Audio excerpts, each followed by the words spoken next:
And we're here. Oh, it's that time again. I mean, it is April Fool's Day and everything, but we're not going to play that game with you. We're going to talk about Discover South Florida live from Podcast Junkie Studios right here in downtown Boca Raton. I don't even know where I was going with that. Larry Master Perry, the man, the real estate broker and owner of the Master Perry Group. Ben Castro, the man behind the camera, doing all the graphics and maps and all the other things that kind of keep this show rolling along. And then I am John Laws, and we are here to... With the hair. With the hair, thank you. Yes. He gets matted down a little bit with the headphones, but I don't let that get to me. All right, we just wanted to take a moment, for one, to remind you about the Artemis 2 launch that is set to go off here right now. It's going on right now. That's what somebody just texted me. Well, don't turn us off. I mean, we want you to be here to watch us. Well, then again, I mean, it is taped too. But anyway, if you are here live watching with us now, thank you. Also want to take a moment to remind you that if you're new here, hit subscribe. We cover South Florida real estate every single week, and you don't want to miss what we have today. Not just reading that. We really mean that sincerely. All right, so let's move along. And Larry, last week, you may have heard about this. I think you have. Fannie Mae announced a sweeping set of updates to how it evaluates and approves condo buildings for conventional financing. The change is split into two categories. The good news is that is effective right now, and a reserve requirement increase that kicks in January 4th of next year. Not so good news. Not the good news. But anyway, at least it's not until the beginning of next year. So, Larry, you had the opportunity to speak with some South Florida lenders who walked through every change, and you know all about this stuff because obviously it certainly has an impact on the work you do. So for all of us that are trying to understand what's going down, how would you break this down for us? Thanks, John. Yeah, you know what? You're the man. I'm going to just let you cook, as they say. Let you cook. Yeah, I think this is a big deal, right? There's changes here that are net positive for the condo world, and then there's changes that are supposedly taking effect later this year or next year and are going to have some impacts. And so... we talked about last week, we just touched on this, right? We talked about the roof thing, right? So the punchline for the roofs for condo associations is they no longer have to be insured at full replacement cost to qualify for a conforming loan. What this means is Fannie Mae, Freddie Mac will qualify the condo building for conforming loans, which are the loans you want because the interest rates are generally lower, right? Mm-hmm. The down payment requirements are generally lower because they're basically quasi-government backed, if you will. And they're traded on the secondary market. So if they qualify for this thing, which the FHFA basically gives guidelines on what qualifications must be or what the condo buildings must meet to be qualified for these loans, then you're in good shape because you open your condo building up to a ton more buyers, right? Because you can get a buyer that can put 5% down, as an example, or have a better interest rate than if you did not qualify for a Fannie Freddie loan or a conforming loan. You'd have to go non-QM. So this whole thing is guidelines that were rolled out by the FHFA to qualify for Fannie Freddie conforming loans. And so this roof replacement requirement used to be full cash value or full replacement cost. Full replacement cost. So roof today costs $150,000. Let's just make up a number to replace a roof. But now what they're saying to put a whole new brand new roof on. But now what they're saying is no, you don't have to insure it for $150,000. You can insure it for what the roof actually is worth.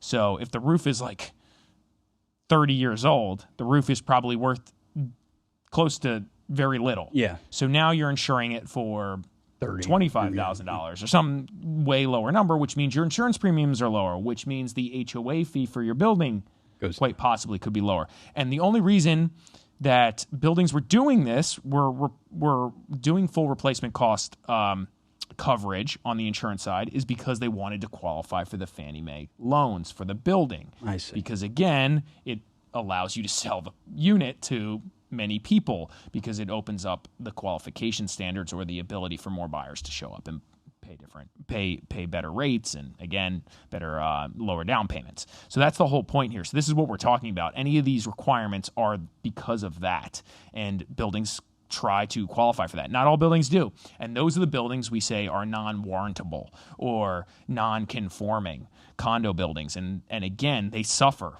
They suffer in value. So again, if there's a big pool of people that aren't available to purchase your condo unit, well, then your condo unit might be worth less. Which would have been my question if I was unfamiliar with what's been happening with the condo market over the past couple of years. For people maybe who aren't familiar with that, explain why did they make these changes now? Yeah, so there's other changes to talk about too, and we'll get into that. Right. So this one is a net positive, and that's effective right away. Yeah. And they're making these changes to try to improve just the way the condo world operates, right? Because there's just been a ton of issues, right? And we're not just talking about South Florida. South Florida has a lot of condos and is suffering from the consequences of deferred maintenance, high insurance, other things like that, right? And so we're not just talking about South Florida. So we're talking about the country overall. And FHFA saw that they could improve or tweak some things to just improve overall how they operate and just do things that make more sense. For example, this is one of them that we just talked about, the roof thing. Like, why do we need to insure for this? Does it really help the lender? I don't know, not so much. They clearly don't care about it enough to maintain that standard of full replacement value. So this is something they said, why are we doing this? This is hurting the condos, and we can help make condo purchases more affordable. I think the reason why they're doing this primarily is to just help the industry, again, open up and help, one, protect the consumer, protect the lender who's lending the money. Again, the secondary mortgage market, Fannie, Freddie, they need to protect themselves. They need to get paid back on these loans, right? Or their investors, or the way they do this, they need to get paid back. And so that's number one. So protecting the consumer, protecting themselves, and then also Fannie Mae, Freddie Mac, they were created to create liquidity in the residential market for the average person to buy homes. So they're trying to bring that home ownership opportunity to everyone. So they want to make it as affordable as possible too. So they don't want to roll out guidelines that are just ridiculous and unnecessary, that don't serve that goal, right? So that's why.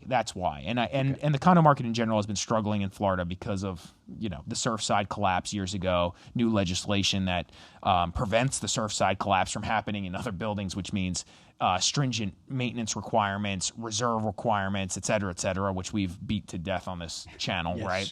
So literally beat to death. So yeah, we can move on to the next one. This is the next item that's rolled out, and so this is going to be a quick little master class on these changes. The next one is the per unit deductible standard has been simplified and capped at $50,000. Before this, different lenders, they interpreted what the requirements were. They interpreted them differently. So there's just inconsistencies across the board. And so the cap just removes the ambiguity, right? It just says, this is what it is now. $50,000 deductible capped. It's not $100 here. It's not $25 there. It's $50,000 across the board. That's the cap. And this is, if you do this, you qualify under that line item for the Fannie Freddie stuff. Okay. Right? Done. Okay, so super easy. And so that just helps, and it's expected to help, again, lower insurance premium levels because the condo buildings didn't know what to do. Okay, let's just put our coverage in for $100,000, or our deductible. Let's put our deductible down to 25 or 0. That means they're paying a higher premium, right? Because there's no deductible. If they increase their deductible to now 50, well, okay, now maybe that saves them some money, right? Does that make sense? Yeah, a little bit. Yeah. You're like, not entirely. Yeah. When it comes to insurance, you have a deductible. Well, right. If you increase your deductible, that means you're taking more of the risk. Yeah. As the the owner of the building or the unit or whatever. So if you have $100,000 or $200,000 deductible, now your insurance premium should be less. Right. But now if you have a $0 deductible, your insurance premium is going to be higher. Yeah. And so like they're pushing it to 50. So if it was 25, people were maybe insuring for 25 or even 0 before, who knows what they were doing. And they were just doing that as like a protective measure because they didn't know what the requirement was. It wasn't clear. So now it's just clear. What was the requirement? There was just ambiguity in what it really was. Okay. And so it was just like, well, let's just make the deductible super low so that way we qualify for everything or we don't have a problem. Now it's just like, hey, it's 50. That's what it is. Okay. So just put it at 50. We're done. Right? Super clear, super easy. So that's the game. So yeah. Okay. All right, this is another big one. I just had a client have this issue. The investor concentration limit has been removed altogether. So what does this mean? When you buy into a condo community, they say previous buildings with more than 50% investor-owned units could not pass a full Fannie Mae review. Basically saying, hey, we're not going to lend you money if more than 50% of the condo units in this community are owned by investors. Why would you do that? Fannie Mae is quantifying risk. Okay. Right? And so they're saying, okay, if this community is like primarily investor owned, maybe the probability of a market swing could create a situation where investors just abandon the properties, like in the Great Recession. Oh yeah. Right, where they just abandon it. If you live in it, you're less likely to just abandon the unit, or you're less likely to let it deteriorate in condition. Yeah. So if you live there, the risk goes down. So they're saying, hey, if it's 50-50 or a little bit, 60-40, 60% owner-occupied, 40% leased out, we'll lend you money. But as soon as it crosses over 50%, goodbye. Now, I guess they've removed this because maybe it's an unnecessary protection for them. And now what this does is it opens up a lot of these condo buildings that are investor-owned to real financing. Better financing, better debt, which is really cool. And it allows owner-occupants to move into a community like this and get financing. This is a big thing where we've sold units to people, they bought it cash, and then later they decide they were going to refinance, and they come to find out, well, most of the buildings investor-owned, and now we can't get the debt. Now we have to go to a non-conforming thing, which means, 25% down, which means higher interest rate, et cetera, et cetera. Balance sheet lender. So, okay. Yeah, let's continue rambling about this. So, yeah, stay tuned. Continue, guys. Yeah. Well, I was going to say that what was standing out to me was the second part of this, the bad news, I guess, as it was put here, the January 4th, 2027, with the reserve requirements increasing from 10 to 15% of a condo association's annual budget. I'm assuming this has to do with trying to maintain the safety standards that we don't have a repeat of something like Surfside. Is that the part that's built into this one, or am I just totally off? I think that you have to remember this is Fannie Mae, Freddie Mac, and this is a national a quasi-government lending entity that's setting standards. So I think they care more about just quality loans. Okay. And so when you think about quality loan and protecting, because again, what happened in the Great Recession was Fannie Mae and Freddie Mac, after people were originating loans, Fannie Mae and Freddie Mac were buying these things, right? And then they were packaging them and selling them to Wall Street, these loans. Okay, this is how this was being done. And and then when they started failing, everything fell apart, right? And so they improved their standards, and this is a standard thing. This is just protecting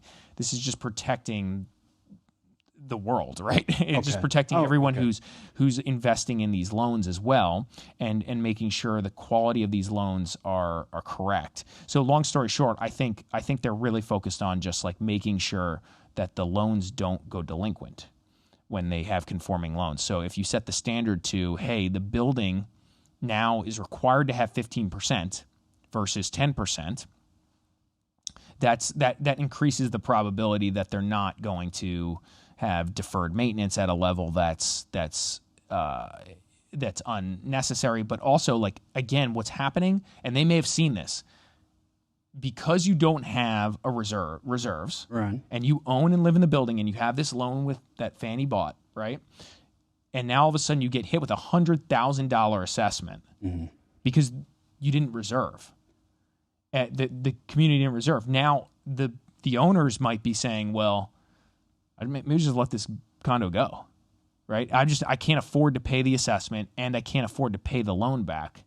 So as you increase the reserve amount, it eliminates the risk of huge assessment plus got to continue to carry the loan every month. Okay. And so it reduces that. And so now it's just like, yeah, I know what I got to pay. I got to pay the loan every month, and I'm never going to have an assessment if the building's 100% reserved. Obviously, this is just 15, not 10, right?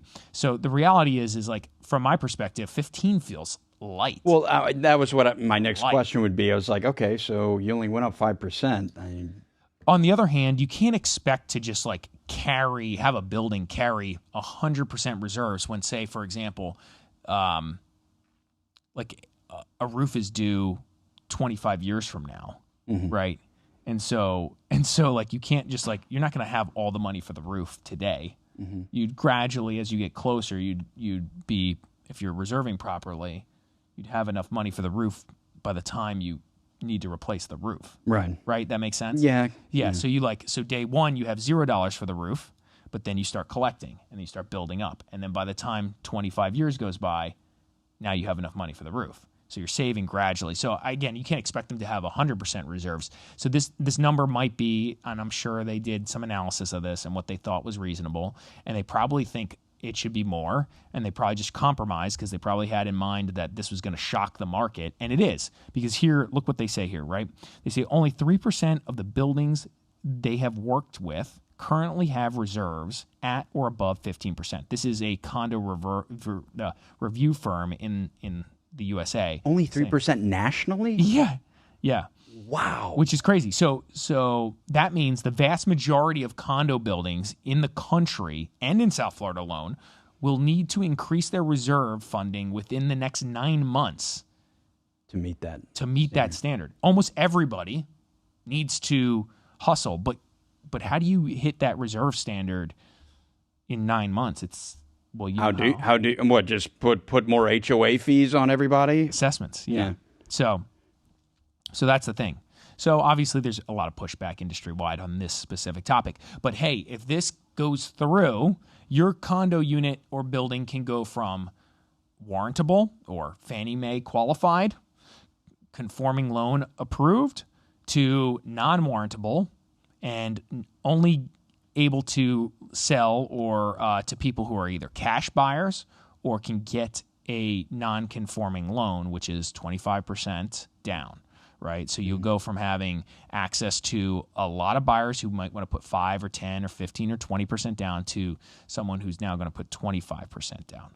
So, again, it wipes out a pool of, call it first-time home buyers or people who are just sensitive to dumping a lot of cash into a deal. Yeah, because Fannie Mae does not approve of your building because your building did not hit the reserve target. On top of that, the limited review process, which allows buyers to put down 25% to skip a full review, which is what we've been talking about, a full review, is also being eliminated effective August 3rd. But here's the thing. In Florida, we're so used to this limited review thing that because we do this a lot.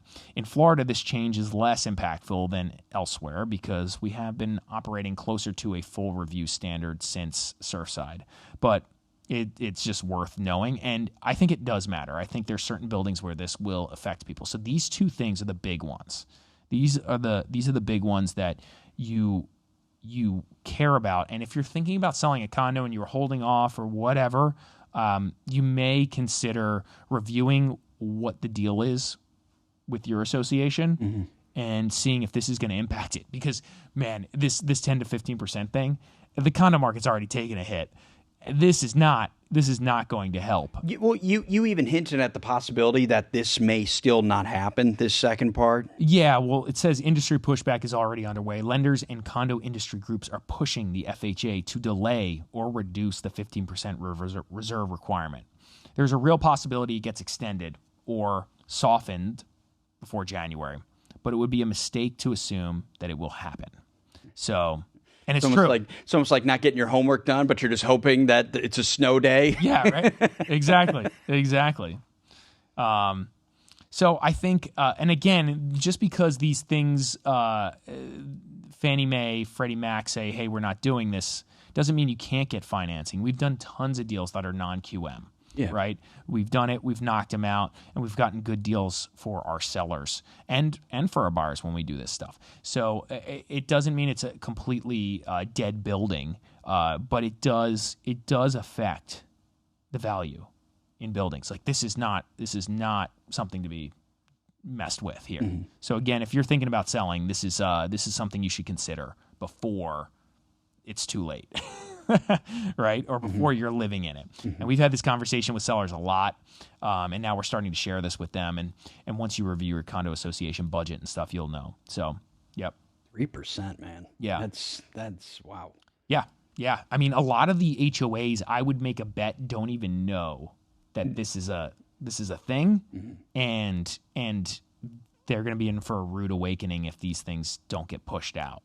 But this is what we've seen with all the other stuff that's going on. The requirements for the SEERs, the SIRS studies, the engineering studies, the requirements for reserves, right? How many times have we talked about this? Oh, they pushed the reserve requirement from the state. This is different, not from the FHFA. The state has set deadlines to meet certain reserve standards. Right. And we talked about it even at the time. You see that they don't meet the necessary requirements and they're going to be fined or something. And it's like, so let me get this straight. They can't afford it now, so you're going to fine them and hope that they're going to be able to afford it a little farther down the road? Really? Yeah.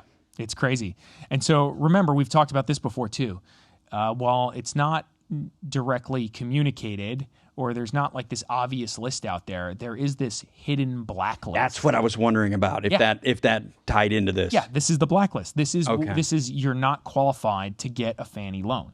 You're on the Fannie Mae blacklist if you don't qualify. Period. Okay. And so these are the new standards. Everyone should know about them. If your board is not aware of them, you should send them a video of this or talk to them and make sure people are working towards solving this because this is a problem. So a big part of this is transparency too. Yeah. Because I remember when we talked about the blacklist and doing the videos on and stuff, everything felt very hush-hush that no one knew about it. But they're still not listing them. There's a blacklist. Yeah. But, right. And isn't that because they want to protect the value of their buildings? Sure. And yeah, I mean, you and I have talked about this like so much where it's like these condo associations, they don't release documentation to the sellers efficiently, to the realtors. It's all hidden. It's all hush hush, like you said. They keep everything, close to the vest, which I understand on some level, but it's also super painful as a realtor trying to transact, especially when the state requires you to share these documents with buyers. And there's no hiding this stuff anymore. Buyers are aware of it.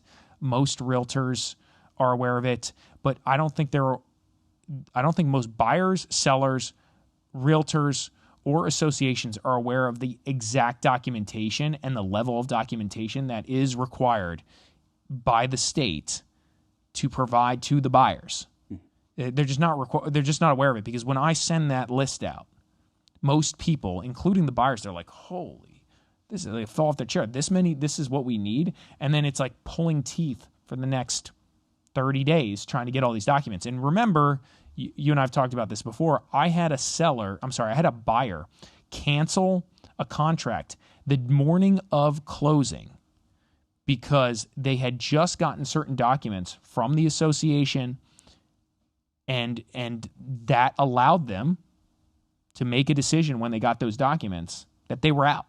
So if you're a seller and a buyer, but if you're a seller, get those documents to your clients fast, right, and understand what those documents are, because that starts what they call the state required a rescission period, and there's no waiving this rescission. It's illegal to say you waived it. You have to give them the documents, or they can just cancel the contract whenever they want. Oh, really? During the whole thing. We were under contract for 60 days. The property was off the market. The seller had the property off the market February and March, the best 2 months of the year to sell this thing. They acted cocky. They didn't give us the documents. We told them we needed them in order to make the decision. We warned them that this is a risk and that they should provide them. They didn't provide them. They acted like they didn't have to, and then we canceled the morning of the closing date. And then they got their attorney, and their attorney jumped on the email and said, you guys must close or you're going to lose your $100,000. And then my attorney said, no, you've seen what Larry's given you. This is accurate. And then they said, okay, after they reviewed with their attorney, because there's literally no disputing this. It's like there's no disputing this. So they said, okay, they gave the money back right away, and they lost 2 months of marketing, all because they had an attitude about getting the documents, or the association had an attitude about giving the documents, or their realtor didn't educate them properly. So, Why would the association not give the document? Because they're a mess. Okay, so it's not a case of them like not wanting to give them out. They're just too incompetent. I would say it's a combination of don't have the documents, don't know where the documents are, talking to the wrong people who don't care. You know what I mean? Mm-hmm. It's just like all of that. It's just all of it. It's just a big bureaucracy. Oh, jeez. Anyway, that's my rant again for the day. Okay, well, look out for these condo changes. Be prepared for them, and if you're a seller, really think through what your strategy is here over the next year or so. This is coming, I think, either way. I think they're going to increase this requirement no matter what. It's probably just going to get delayed. Okay. Yeah. All right. Well, until then, we have Delray Ridge. It's a gated single-family community in Delray Beach with homes already delivered. I mean, there was no segue. That was just going to work any better. All right. So your neighbors are already living there. That's how close this community is to being done, because Delray Ridge is a gated enclave of 14 single-family homes developed by Elish Builders, with Toll Brothers recently joining to handle the remaining sites. 9 homes have already sold, 7 are completed and occupied, and the last few are now available by appointment.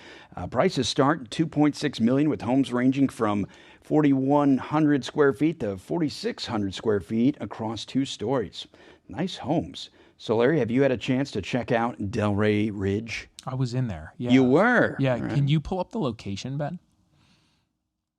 Yeah. Oh, there it is. So we've showed a handful of homes in there before Toll took it over, of the remaining ones. So I've seen the other ones. I haven't seen the Toll Brothers side or the Toll Brother units. It's, great location. Yeah. While Ben was zooming out there for a second, you could see proximity to the beach. Yeah. You're minutes away. You're right in downtown downtown Delray. You're right in downtown Delray, which is awesome. You're adjacent to where all the other specs have been going up. Lake Ida, the neighborhood, is just to the west and south there.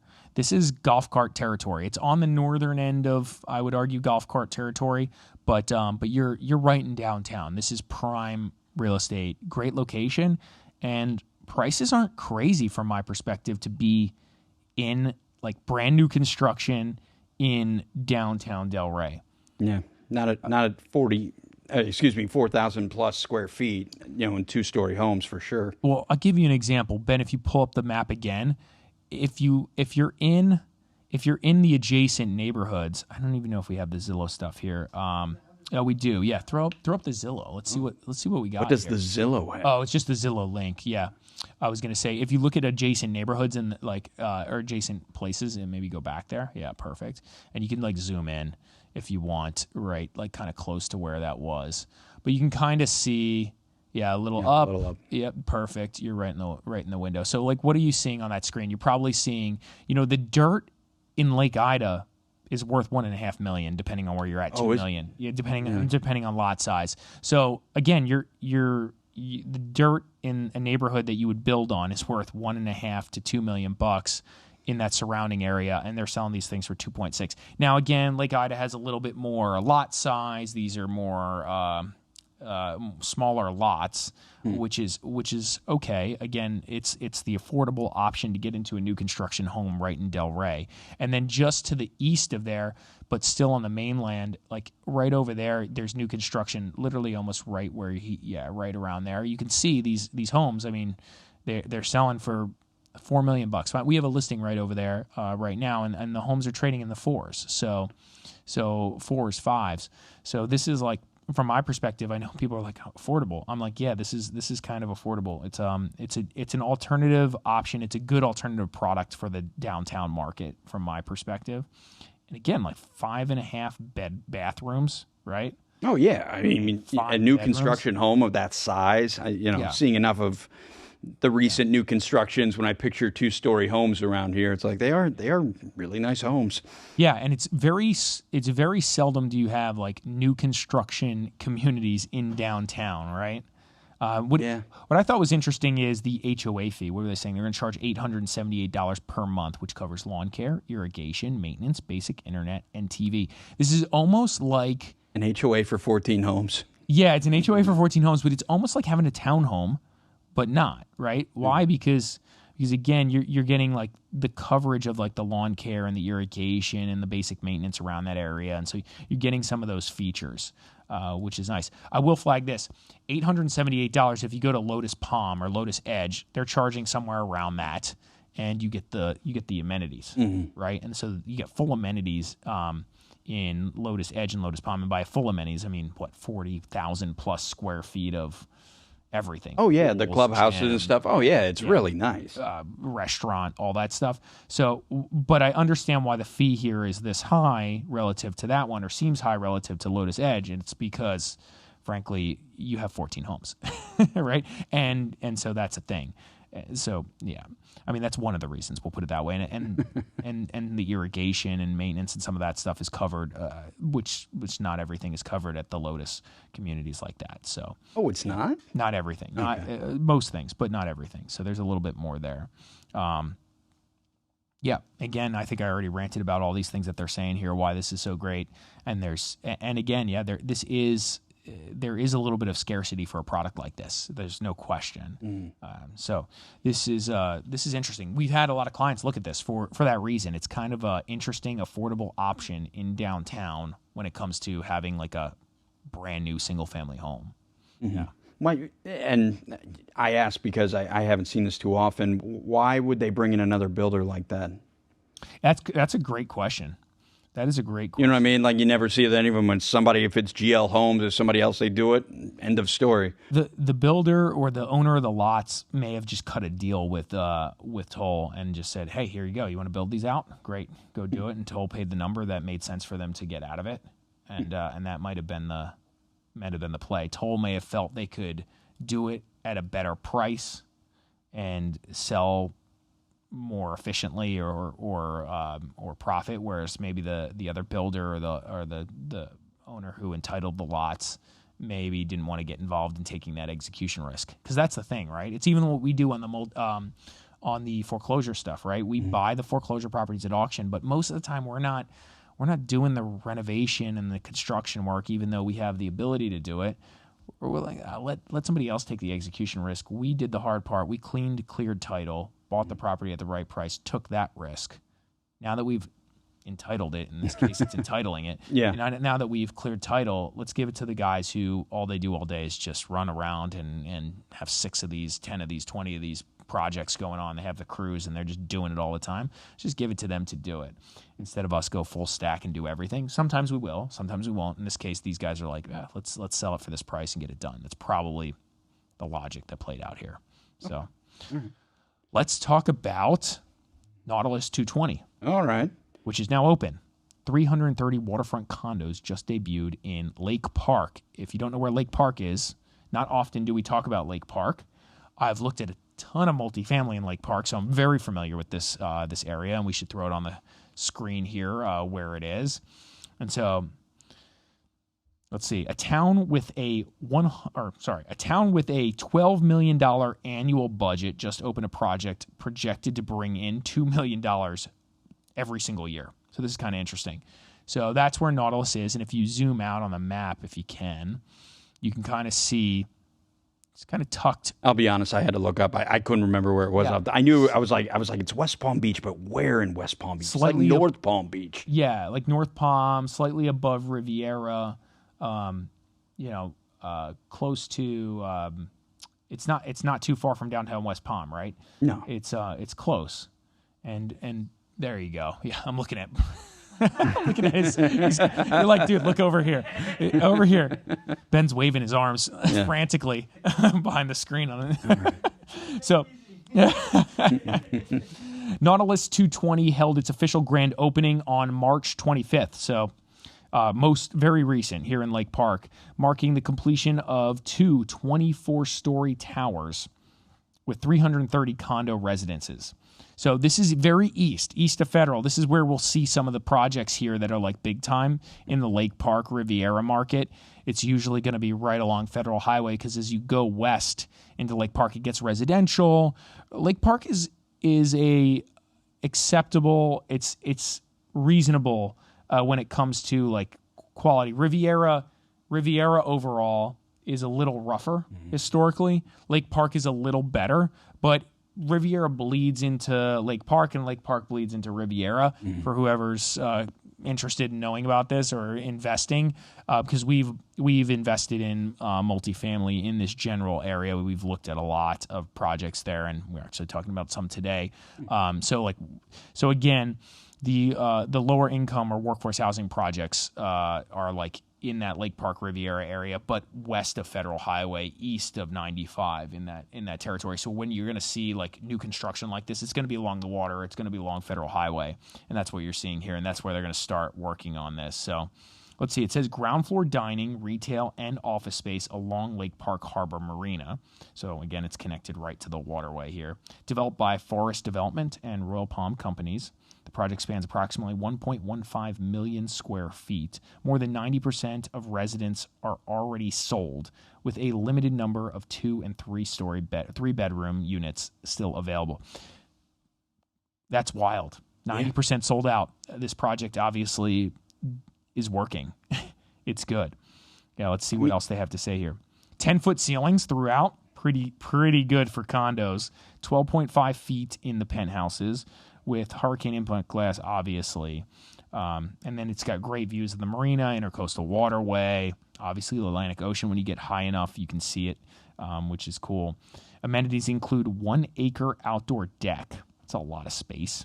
Resort-style pool, rooftop lap pool, which is great. The rooftop pools are awesome. We're a big fan here. Yeah. Wellness plaza, putting green, club room, theater, billiards, bowling, awesome. Off-leash dog run, guest suites, which is something unique. I don't know if people know this exists. I feel like I'm seeing that more in some of these stories. Yeah, right. So basically there's units in the condo building that are managed by the association, and you can, if you have guests, you can have them rent these units out, and they operate like little condos or just hotel rooms. Right. But they're in the community, so you have friends, family, whatever, stay at the condo, you have space. Yeah, they don't have to crash on your couch. Which kind of serves the point of like, okay, maybe I don't need this big house with these extra bedrooms. I can just have, or I can pay for it, or they can pay for it and stay in the condo with me and enjoy the experience. And I don't need to like carry this big house or get a bigger place because I'm expecting to have guests, right? Kind of cool. All right, what is this? On the ground floor, Seahawk Prime by celebrity chef David Burke just opened as his first Florida restaurant. The Birdie Dockside Bar and Grill is also open, with Park Ave Cafe coffee counter and general store expected this fall. So they're putting all these amenities, first floor retail type stuff, which is cool. And it's going to be nice and walkable over there because you're going to have a lot of things going on in that general area. So this is a big improvement, and obviously it's been a success. 90% pre-sold. Yeah, that's before crazy. They're completely done. Pricing started in the mid-700s during pre-construction. Remaining Sky Suites and penthouses are now priced between $3 million and $4.7 million. Monthly HOA fees estimated around $1,200 to $1,600 per month. Pretty high. This is what we see. It's common. Sometimes the biggest or some of the more expensive units tend to hang out a little longer, right? And those are the ones that are kind of left that the developers trying to get off, right? Yeah. At the end, not all of them, but some of them, and usually it's the ones that maybe you don't have the perfect view or have a very unique situation. So that's common. So again, $700K for a condo in South Florida, brand new condo, $700,000 on the water on the Intracoastal, pretty close to downtown West Palm. I think that's why they're doing well here. They started at a good price and knocked off a bunch of sales really early, and they're probably pretty happy about getting it done. Would be my opinion of that. Okay. All right. So from a waterfront condo project in Lake Park, we move just up the road to Palm Beach Gardens. We don't talk about them a lot. A developer just locked in their general contractor for a Class AA office tower that has been in the works for a while. What is the difference between Class A and Class AA? Is Class AA better? Double A. Oh, so move up then to triple, and then it might make it to the big leagues of... Yeah. Okay, great. Yeah. Make sure I was understanding it. That's how this works. Gatsby, Florida has selected Hedrick Brothers Construction as general contractor for The Modern at Palm Beach Gardens. It's an 8-story, 220,000 square foot Class AA office tower. The developer acquired the 7-acre site in 2022 for $17.5 million and is targeting a groundbreaking this year with retail availability projected for July of 2027. Larry, are you familiar with this place? Yeah, and this is a lot of dirt, right? I mean, Yeah. this is a lot of acreage, which is awesome, and that building looks awesome. It looks modern. I would hope for a Class AA. Yeah. This is it's pretty awesome. Overall, 8 stories, 25,000 square feet, as you mentioned. 3 restaurant components at the ground level, 10,000 square foot fine dining space, 7,000 square foot quick service and retail area, and 4,000 square foot casual dining concept. Wow.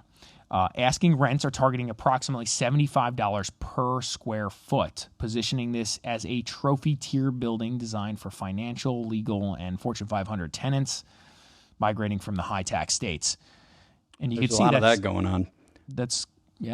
So it's right off the main roads, right off PGA, which is a big deal. Okay, I know where that is. They got right over there. They got a bunch of hotels, so commuting in, nice.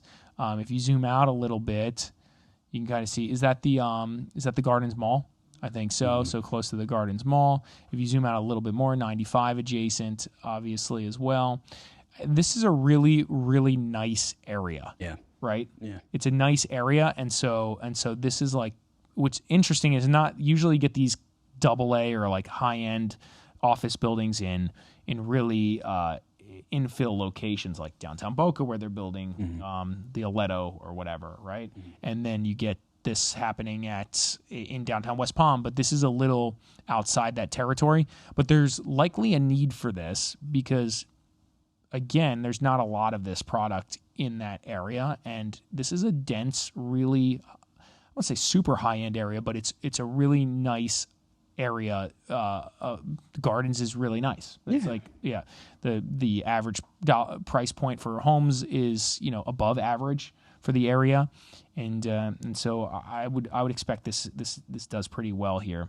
Let's see. It says the project is part of PGA Station, So the project is part of PGA Station, a 37.6-acre mixed-use campus that also includes a planned 396-unit apartment complex, 122-key hotel, and a future train station adjacent to the site with direct I-95 access.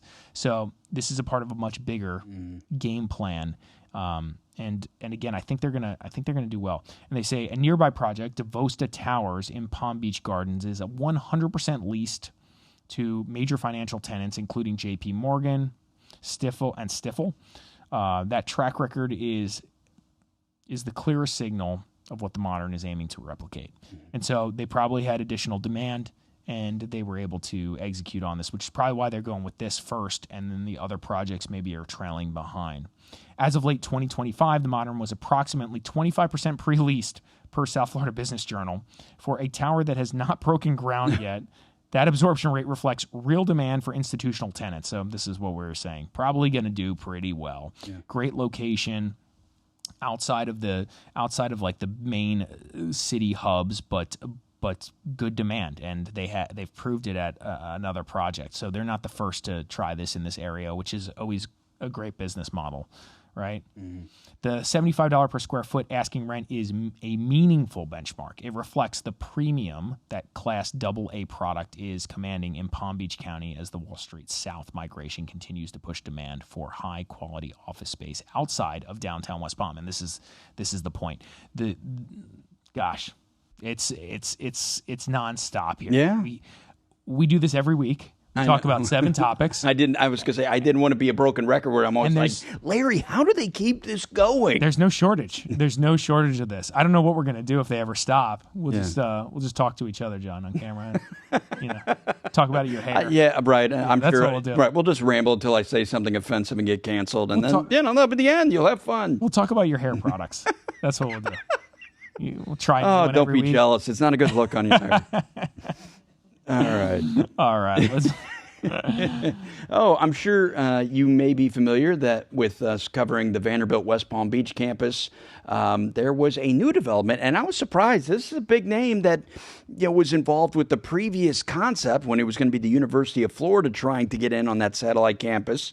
It's Jeff Greene donating $80 million in land to Vanderbilt University. What happened here? I don't know. It's like Steve Ross and Jeff Greene have joined forces to become the Avengers of South Florida real estate. That's what it feels like to me.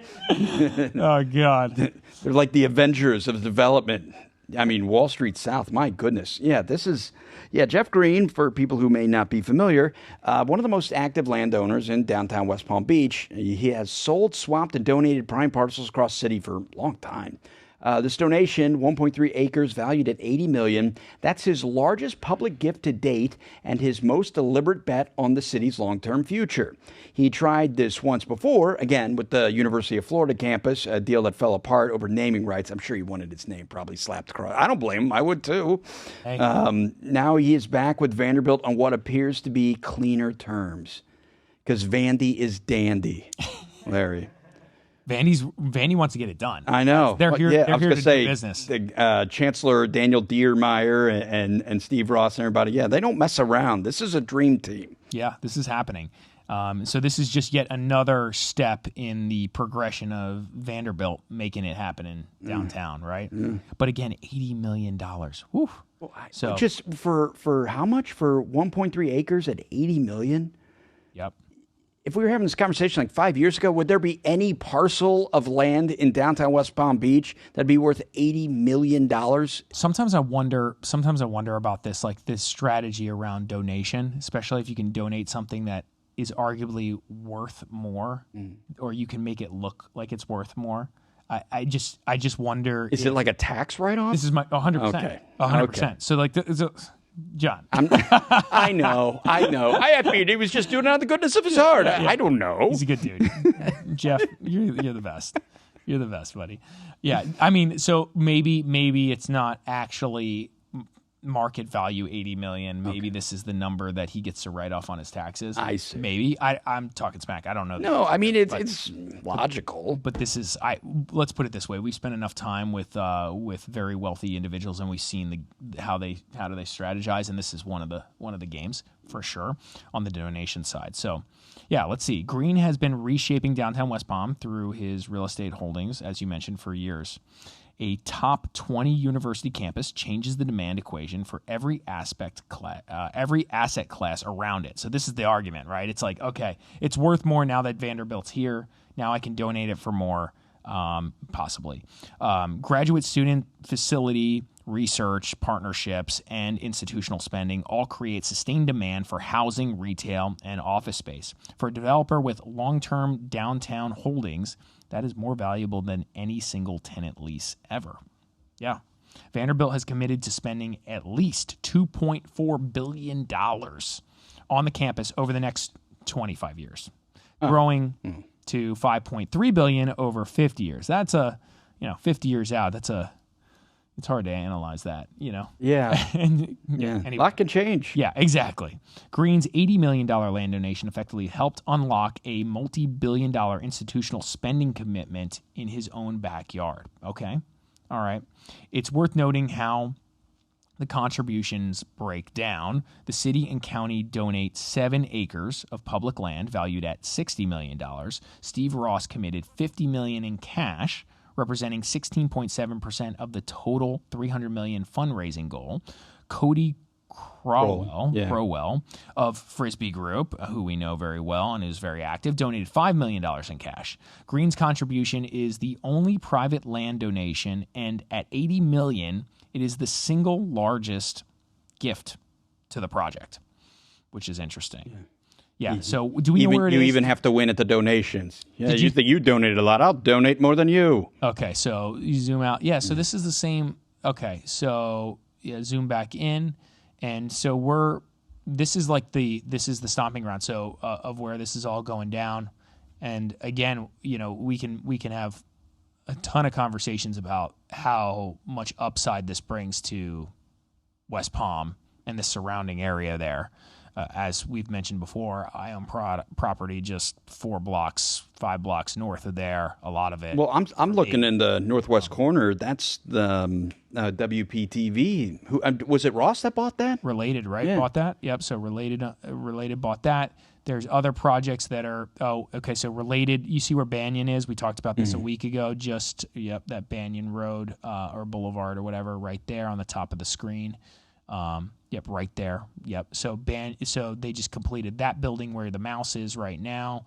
On the north side of Banyan. And, so they're now Ross is doing that right there, which you're rolling which over. Is just north of the Doge project. Yeah, all of that government building. Yeah, exactly. So all of this is being developed. They're developing like crazy. Like one big master plan, man. Yeah, it's so again. This is yet another news highlight that I think inspires confidence in the West Palm Beach market there, and long term. I've met a few clients up there recently, and they were talking about, should I wait? Should I buy? What should I do? And my whole thing was just like, long term, if you're holding here, you're gonna be in a very good place. Right? You talk about putting your money where your mouth is. They have put up all of them. All of them. It has not been talk. They have put down real money and have continued to do so for several years now. Here's my thing: if you want to bet behind billionaires, it's probably not a bad idea. Yeah. Right. Especially billionaires that have so much invested in a single market. They're going to make this thing work for them. And as long as you're aligned with their goals, which is usually, if you're buying real estate, they want to see their real estate increase too. I mean, you're probably going to do well. And frankly, not to be morbid, but even for guys who may not be around long enough to see the total finished product. 100%. I mean, that's like this is like a legacy project. Yeah, they're building legacy at this point. That's why, and they're doing it because they can and they love it. Yeah. They've done it forever. Gives you a reason to get up in the morning. Must be nice. So what this means for homeowners and buyers near the area. A Vanderbilt campus in downtown West Palm Beach is the kind of long-term institutional anchor that reshapes a city's identity and its real estate market. This is what we're talking about. Universities attract talent, spending, and follow-on development in ways that individual office or residential projects they just can't replicate that, right? I mean, you have more students in the area, you have more talent in the area, you have more businesses supporting students on a day-to-day basis, you have more businesses there because they want to be close to the talent. All this brings in a ton of just economic power to the market. An independent study by TXP projects $7 billion in economic activity and approximately 35,000 jobs created over the next 25 years. One-time construction spending alone is estimated at $519 million, with over 5,600 short-term jobs. For buyers evaluating the West Palm Beach as long-term investments, as we were talking about just now, the combination of corporate migration, related Ross's office and residential pipelines, and now a top 20 university campus arriving in the same downtown core is compounding, set to demand crazy drivers, right? Yeah. Each one would be significant in its own right, but now you have all of these things coming together. And again, this is primarily driven by the billionaires' influence on this to move the market. They're making markets And they've taken this tertiary city that would otherwise be sleepy without them, and they've decided, hey, we have enough power, funding, etc., to make this market. We can make this thing worth something by just taking complete control, frankly. Yeah. Right? And that's what's happening. That is absolutely what's happening. Not to mention you have some of the wealthiest real estate in the world, let alone the country, on Palm Beach Island, like walking distance from here. Right. So it's kind of nuts. Okay. Yeah. We've been talking a lot about development and investment in South Florida, obviously, but let's zoom out and take a look at who is actually moving here, because U-Haul, they do this every year, I love these, just dropped their 2025 growth index, and the numbers are very indicative of where we are right now and who wants to go where. Had you seen this chart yet? Yeah, we looked at it briefly, so this is good. We're going to talk about it a little bit. Do we have the map? There was an interactive map, if we can find that. That's always my personal favorite. Without, and it didn't surprise me at all. Like, as a state, I believe Texas had the biggest influx just ahead of Florida. And really, it was kind of the southeastern part of the country where a lot of this is going down. Yeah. It says here, Florida dominates, but South Florida tells a different story. Ocala, which people from out of the area might not even know where Ocala is. Ocala holds the #1 spot for the second consecutive year. Northport, Kissimmee, and Claremont round out Florida's top 5 showing, right? So this is kind of interesting. So really what you're seeing is these slightly more affordable markets, again, Kissimmee, Ocala, right? You can buy houses there, you can live there more affordably, which is very nice.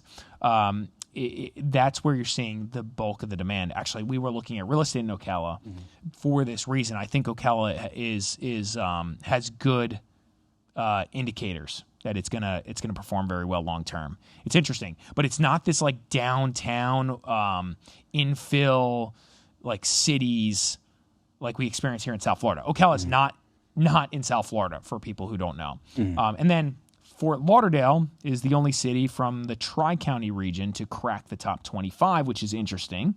Coming in at number 7 nationally. Miami ranked 24th among metro areas. Port St. Lucie ranked 19th, which is kind of interesting, but understandable again. See, what you're seeing right now is a migration to more affordable markets, right? Don't get me wrong, South Florida is humming, right? The demand is crazy, but what we're seeing the most demand for is being able to afford where you live, right? Yeah. So, and Ocala, Kissimmee, et cetera, hold this.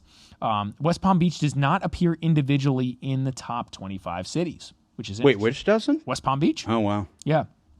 The domestic migration picture for South Florida has changed dramatically. Net domestic in-migration to Florida dropped to roughly 22,000 residents in 2025, down from over 300,000 in 2022, which we kind of got, right? You had the pandemic, and it was just pulling demand forward. People were just migrating here at a crazy rate, and that was reflected in the real estate, right? Which is kind of interesting. And so to see that drop off, we kind of felt that. Right? We definitely did. High insurance costs and property taxes are primary reasons the middle class movers are thinking twice.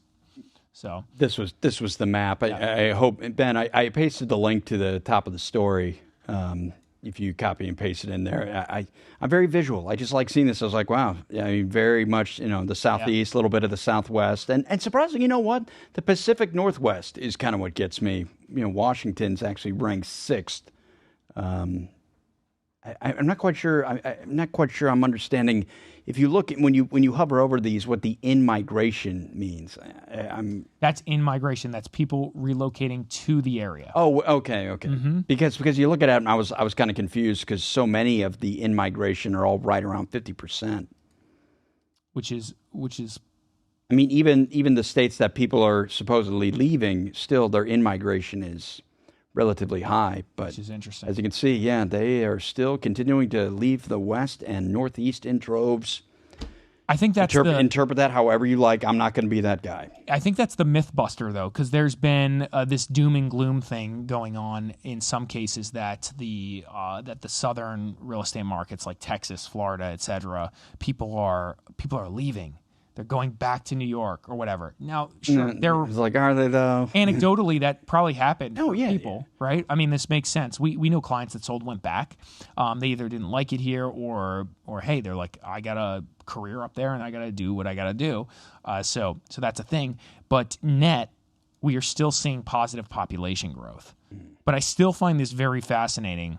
The in-migration to Florida dropped to roughly 22,000 from 300,000. These numbers, they haven't really been shared too often publicly. So the growth that is happening in South Florida is increasingly concentrated at the top. What does that mean? In 2025, there were 361 home sales priced at $10 million or more in South Florida, the second highest number on record. This is what we were talking about. Yeah, I would say we've talked about this a lot. I think we were talking about this as the year was ending, though. I was saying I suspect that we were going to get close to, if not break a record in ultra luxury sales in South Florida, which is crazy because 2021 was mayhem. 22, right? Those years were crazy, and yet we're still close to, if not breaking records. And so again, we are seeing South Florida in migration, but it's like the wealthy, which is just interesting how that affects a market. We're living in a very, very wealthy, very, very wealthy. Yeah, I think we've established that. Yeah, it's just again, this 361 sale prices over $10 million. Yeah, that's wild, and hitting the second highest number on record ever for number of luxury homes sold. What? Yeah. So. All right. Yep. All right, let's wrap up tonight with Florida's migration trends, heading to Palm Beach, where one of the biggest commercial real estate deals on the island just closed. You have Reuben Brothers, Crown Onyx, buying Palm Beach's the Esplanade ahead of the hotel's opening. It's at 150 Worth Avenue for a $200 million, or roughly $1,500 per square foot. Wow. In March of 2026, the 128,000 square foot Mediterranean-inspired retail complex occupies nearly a full city block and sits at the heart of one of the most exclusive shopping streets in the world. The seller, O'Connor Capital Partners, originally paid $106 million for it in 2014, so they made a lot of money sitting on that for the last 12 years. Have you been to the Esplanade? I have not been by there. I've not physically been in the Esplanade. But that's a big city block in Palm Beach on Worth. Yeah. So if we can show the location, so people can get a handle on this, at $1,550 per square foot, this is a benchmark transaction for Palm Beach retail at a time when commercial real estate is simply struggling in most parts of the country. But Worth Ave is a very, very, very unique place. So this is definitely going to be an outlier. So if you zoom out slightly, you see the beaches there, right? Yep. So, and you're right in the heart of the billionaires. That's the reality of it. The average price of a home in there is mind-boggling. Yeah. These are the billionaires you don't hear about. Yeah, right. Exactly. And so what does it say here? Worth Ave is moving in the opposite direction with double-digit rent growths reported as institutional capital piles into the island. That's wild to hear about. The acquisition comes with two notable vacancies. Saks Fifth Avenue, which occupied 50,000 square feet for 40 years, and they recently closed its location, and Louis Vuitton also departed through its relocated, though it's relocated elsewhere on Worth Ave. Okay, interesting. So the new owners plan subtle renovations throughout 2026 to refresh the tenant mix, with pre-approved plans from Palm Beach's Architectural Commission already in place to redesign the former Saks facade. That's pretty cool. So we'll see a little facelift there. Existing tenants include, I might know some of these, maybe not, Carolina Herrera, Emilio Pucci, Hublot, Paget, and Acris. These are all high-end luxury brands, right? Oh, my fiance would probably know all these names, right? I'm just going to nod like, Yeah. oh, yeah. Yep. Yeah. I'm so cultured. Yeah, the Reuben brothers have compared this stewardship of the Esplanade to the management of Burlington Arcade in London, one of the world's most recognized luxury retail destinations. Okay, so this is the goal, and this is what Worth Ave is. It's ultra luxury brands all on a strip. Really cool. I mean, it's really cool to walk down it, grab some lunch, some coffee. They got all these unique spots. It's really nice. The architecture is amazing, right? This is like the place you want to just like hang out and walk. And everything is just crazy expensive in the stores, right? That's the reality. And it's not just expensive. I mean, if you have expensive taste, this is your place. Again, not being that guy who knows anything about it. I just know what looks nice, and you go down the street. If you've never been, it is worth kind of taking a gander at least once. So let's see. The deal was timed deliberately. Just days before the acquisition closed, Reuben Brothers opened the Veneta Hotel on February 28th, a 41 boutique property less than 1 mile away, managed by I don't even know how to say that, Oetker Collection. Yep. And this is the first Oetker collection in the U.S., which is interesting. Yeah. Yeah. All right. Well, on that note, I have the notes here, too. She wanted to put that in on here. If you got value from today's show, hit that thumbs up and subscribe if you haven't already. Share this with someone who needs to hear it. And follow us on Instagram for more South Florida real estate coverage. Anywho, that'll do it for Discover South Florida Live. On behalf of Larry Master-Perry, Ben Castro, and myself, John Laws, thank you all for tuning in. Have a great night.